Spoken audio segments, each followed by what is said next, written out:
Hello all, Xyceres here, bringing you my next game that I'm going to be Let's Playing.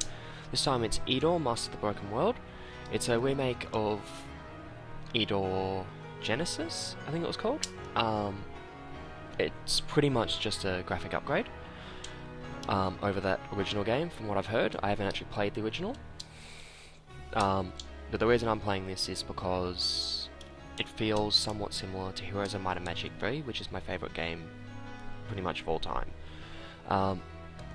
Now, just some quick things. Eador, it's pronounced Eador in the opening cinematic, so I'm assuming that's right. Personally, I would have pronounced it Eador, but whatever. We'll just deal with it. And the gameplay itself, the game itself is played in it's like you play it's a turn-based strategy game with RPG elements, which is somewhat similar to how Heroes of Might and Magic works.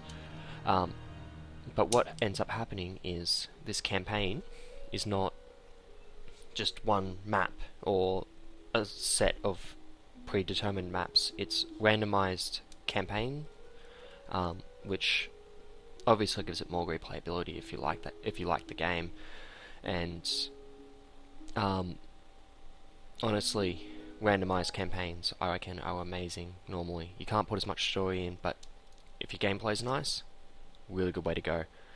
The way this one works, in particular, is what'll happen is you'll have your own little island, and it has your own little part of the world, which is made up of these shards that you can see floating in the background here.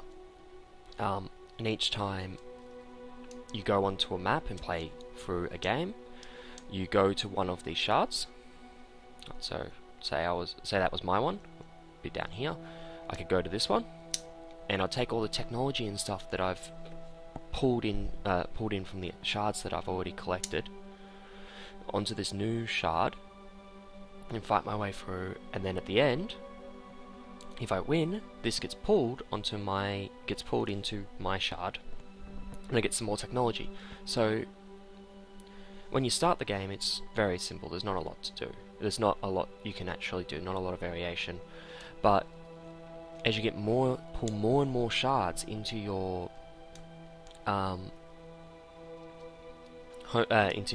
home shard, you'll have more and more choices as you go into the new ones.